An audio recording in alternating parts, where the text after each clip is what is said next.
তাহলে কি কয়লা গ্যাস আর তেল আমরা তুলব না? এর কি কোনো বিকল্প আছে? পাল্টা প্রশ্ন হচ্ছে, কয়লা, তেল আর গ্যাস একটা সময় তো আর পৃথিবীতে থাকবে না। যেমন বাংলাদেশই এখন গ্যাসের মজুদ খুঁজে পাচ্ছে না, নতুন গ্যাসের মজুদ, তখন তাহলে বাংলাদেশ কি করবে? উত্তরটা হচ্ছে যে আমাদের কাছে রিনিউয়েবল বা নবায়নযোগ্য জ্বালানি রয়েছে, এবং নবায়নযোগ্য জ্বালানি অন্যান্য জ্বালানির তুলনায় অনেক কম টাকায় পাওয়া যাচ্ছে। বাংলাদেশের একটা চ্যালেঞ্জের কথা বলা হয়, যেটার প্যানেল স্থাপন করতে অনেক জায়গা লাগে, কিন্তু সেটারও বিকল্প আছে। এই জলবায়ু পরিবর্তনটা হচ্ছে উন্নত বিশ্বের ভোগবাদী জীবন চালানোর জন্য। এটা তারা ফরাসি শিল্প বিপ্লবের পর থেকে শুরু করেছে। এই জন্যই পৃথিবীতে green house gas, carbon die oxide এবং আরও 6টা গ্যাসের পরিমাণ বেড়ে গেছে। যে 6টা গ্যাসের বৈশিষ্ট্য হচ্ছে ওরা পৃথিবী থেকে তাপটাকে বেরোতে দেয় না, ট্র্যাপ করে রাখে, ফলে পৃথিবী উত্তপ্ত হচ্ছে। এর জন্য 2050 সাল নাগাদ অনেক প্রাণ পৃথিবী থেকে, শুধু মানুষের প্রাণ না, জীববৈচিত্র্য হারিয়ে যাবে।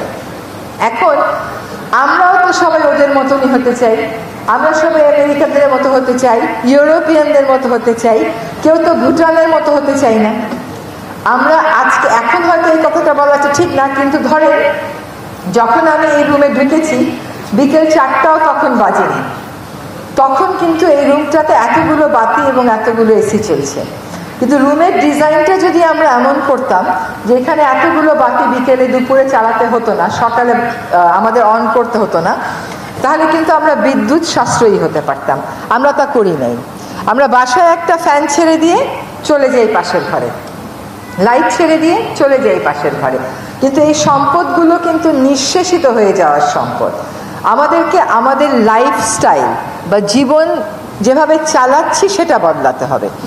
সকলেরই যদি ঢাকায় একটা করে বাসা লাগে, তাহলে বলেন তো ঢাকার কতগুলো মানুষ আছে? সেই মানুষগুলোকে একটা করে, এক টুকরা করে জমি দেওয়ার সামর্থ্য ঢাকার আছে? যদি বলেন জমি না, আমরা উপর দিকে উঠবো, তাহলে এতগুলো ফ্ল্যাটের মানুষকে পানি দেওয়ার জন্য যথেষ্ট পরিমাণ ভূগর্ভস্থ পানি আছে? আমাদের যাতায়াত ব্যবস্থা যদি আমরা উন্নত করতাম, তাহলে সাভার থেকে, কেরানীগঞ্জ থেকে, নারায়ণগঞ্জ থেকে, গাজীপুর থেকে এসে অফিস করে আমরা চলে যেতে পারতাম। আপনি বিলেতে গেলে দেখবেন লন্ডনে মানুষ, লন্ডনে অনেকেই থাকে না, আশেপাশের শহর থেকে এসে চলে যায়। কিন্তু আমাদেরকে ছোটবেলা থেকেই শেখানো হয় ঢাকায় একটা ফ্ল্যাট কিনো, ঢাকায় একটা প্লট কিনো। এই যে জীবন দর্শন, পরিবেশের জন্য প্রকৃতির প্রতি ন্যায় বিচার করতে হলে এই জীবন দর্শনটা আমাদেরকে আসলেই বদলাতে হবে।